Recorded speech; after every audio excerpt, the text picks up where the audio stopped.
नमस्कार। आकाशवाणी जयपुर अजमेर से प्रस्तुत हैं प्रादेशिक समाचार।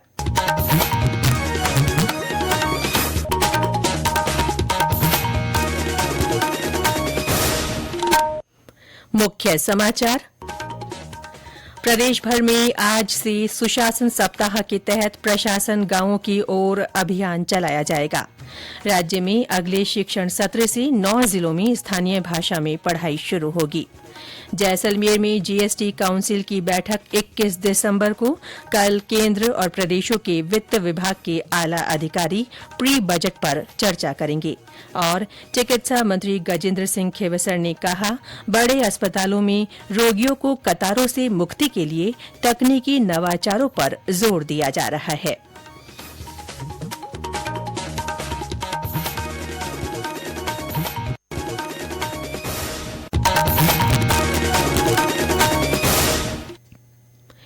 समाचारों के साथ मैं रितिका गुप्ता। और अब समाचार विस्तार से। प्रदेश भर में आज से सुशासन सप्ताह मनाया जा रहा है। इसके तहत प्रशासन गांवों की ओर अभियान 2024 चलाया जाएगा। 24 दिसंबर तक चलने वाले इस अभियान के दौरान पंचायत समिति मुख्यालयों पर शिविर लगाए जाएंगे, जिससे लोगों की शिकायतों का निस्तारण किया जा सके। अभियान का उद्देश्य केंद्र और राज्य सरकार के विभागों की सक्रिय भागीदारी और समर्थन से सुशासन को बढ़ावा देना है। केकड़ी जिला कलेक्टर श्वेता चौहान ने बताया कि कार्यक्रमों के लिए नोडल अधिकारी नियुक्त किए गए हैं। जैसलमेर, बारां और सवाईमाधोपुर सहित सभी जिलों में अभियान के लिए तैयारियां सुनिश्चित की गई हैं। पाली से हमारे संवाददाता ने बताया कि अभियान के तहत उपखंड स्तर पर विशेष शिविर लगाए जाएंगे। प्रशासनिक सुधार और लोक शिकायत विभाग द्वारा सुशासन सप्ताह प्रशासन गांव की ओर अभियान के तहत आज से 24 दिसंबर तक उपखंड स्तर पर विशेष शिविर आयोजित किए जा रहे हैं। अभियान का उद्देश्य केंद्र और राज्य सरकार के विभागों की सक्रिय भागीदारी और समर्थन से सुशासन को बढ़ाना है। अभी तक जिले में इस माह में गत रिपोर्ट के अनुसार राजस्थान संपर्क पोर्टल पर 3801 परिवेदनाओं का निस्तारण किया जा चुका है। साथ ही 4700 सर्विसेज के तहत प्रार्थना पत्रों का निस्तारण करते हुए पब्लिक सर्विस प्रदान की जा चुकी है। विशारद जोशी, आकाशवाणी समाचार, पाली। गौरतलब है कि पूर्व प्रधानमंत्री अटल बिहारी वाजपेयी के जन्मदिन 25 दिसंबर को सुशासन दिवस के रूप में मनाया जाता है। इस वर्ष उनका जन्म शताब्दी वर्ष है। इस उपलक्ष्य में आयोजित किए जा रहे गुड गवर्नेंस वीक के तहत जन शिकायतों के निस्तारण और विभिन्न विभागों की ओर से दी जा रही सेवाओं की तत्काल प्रदायगी सुनिश्चित की जाएगी। गृह राज्य मंत्री जवाहर सिंह बेढम ने कांग्रेस के धरना प्रदर्शन के खिलाफ पलटवार किया है। श्री बेढम ने कल जयपुर में कहा कि कांग्रेस का प्रदर्शन सिर्फ दिखावा है। भाजपा सरकार ने हर वर्ग के लोगों को राहत देने की कोशिश की है। उन्होंने कहा कि आज राजस्थान विकास की गति पर बढ़ रहा है। विभिन्न क्षेत्रों के देशी विदेशी निवेशक प्रदेश में आ रहे हैं। साथ ही पानी की समस्या के हल के लिए भी प्रयास किए गए हैं।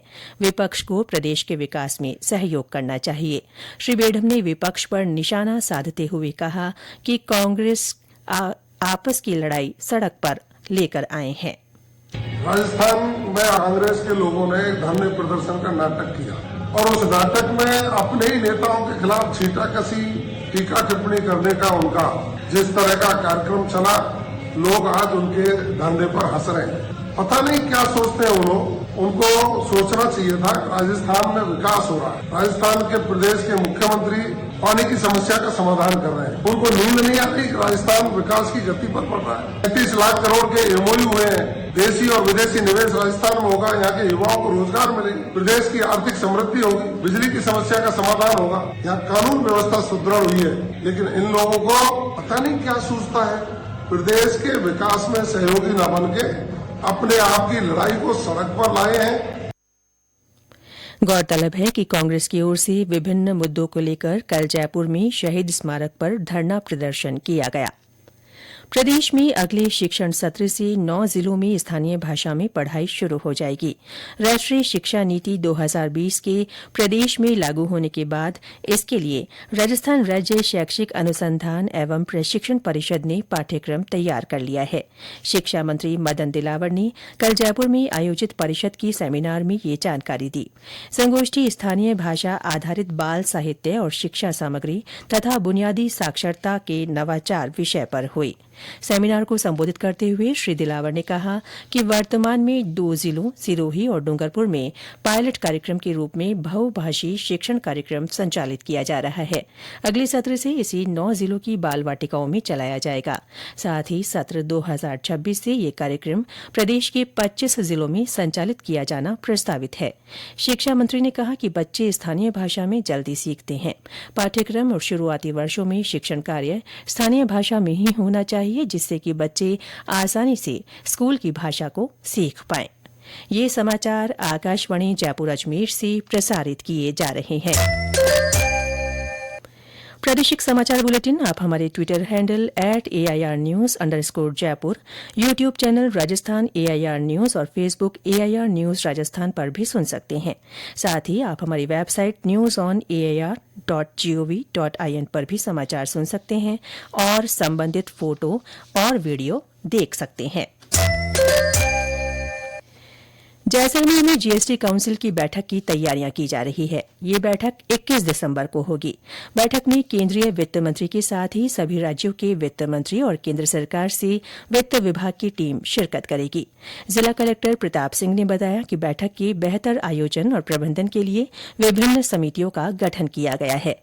बैठक से पहले कल केंद्र और प्रदेशों के वित्त विभाग के आला अधिकारी प्री बजट पर चर्चा करेंगे। जिला प्रशासन इसके लिए पूरी तैयार है। सारी तैयारियां हमने इसमें पहले शुरू कर दी थी।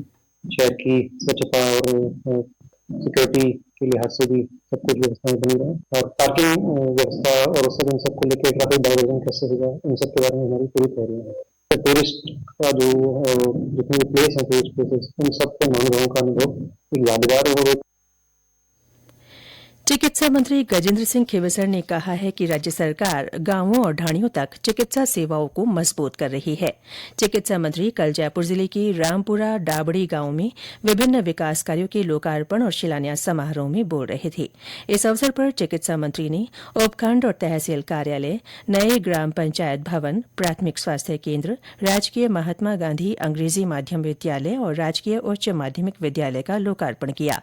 इस अवसर पर पूर्व विधायक सतीश पूनिया ने कहा कि सरकार ने 1 साल में ही आमेर क्षेत्र के विकास के लिए कई काम किए हैं। स्वास्थ्य भवन में चिकित्सा शिक्षा विभाग की समीक्षा बैठक में चिकित्सा मंत्री ने कहा कि राजस्थान को मेडिकल एजुकेशन और स्वास्थ्य सेवाओं में गुणवत्ता की दृष्टि से मॉडल स्टेट के रूप में विकसित किया जा रहा है। इस दिशा में चिकित्सा शिक्षा विभाग विभिन्न medical college, Marwar medical university सहित अन्य परियोजनाओं के कामों को समय सीमा में पूरा करे। श्री खींवसर ने RUHS अस्पताल का पूरा उपयोग करने की बात कही, जिससे SMS अस्पताल पर मरीज भार कम हो सकेगा। श्री खींवसर ने कहा कि सभी बड़े अस्पतालों में रोगियों को कतारों से मुक्ति दिलाने के लिए तकनीकी नवाचारों को जल्द लागू किया जाए। प्रदेश में सर्द हवाओं ने ठिठुरन और गलन बढ़ा दी है। कोहरे के कारण कई स्थानों पर यातायात प्रभावित है। हनुमानगढ़, सीकर, चूरू, करौली, पिलानी, अजमेर और सवाईमाधोपुर सहित कई स्थान शीतलहर की चपेट में हैं।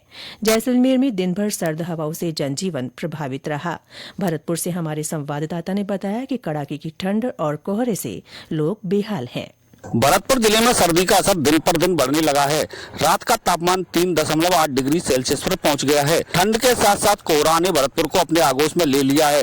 कोहरा की वजह से वाहन चालकों को भारी परेशानी का सामना करना पड़ रहा है। उन्हें हेडलाइट जलाकर अपने वाहनों को गति देने के लिए विवश होना पड़ रहा है। लोग ठंड से बचने के लिए अलाव का सहारा लेने पर मजबूर हो रहे हैं। मौसम विभाग का अनुमान है कि आगामी 22 दिसंबर के बाद सर्दी से कुछ राहत मिल सकती है। वहीं कृषि विभाग के अधिकारियों ने बताया कि ये ठंड रबी की फसल के लिए लाभदायक है। खासतौर से सरसों, चना और गेहूं के लिए फसल अमृत समान मानी जा रही है। शिव कुमार वशिष्ठ, आकाशवाणी समाचार, भरतपुर। मौसम केंद्र जयपुर के अनुसार फिलहाल कई स्थानों पर शीतलहर जारी रहेगी। आज सीकर और चूरू में अति शीतलहर की चेतावनी है। और अंत में मुख्य समाचार एक बार फिर। प्रदेश भर में आज से सुशासन सप्ताह के तहत प्रशासन गांवों की ओर अभियान चलाया जाएगा। राज्य में अगले शिक्षण सत्र से 9 जिलों में स्थानीय भाषा में पढ़ाई शुरू होगी।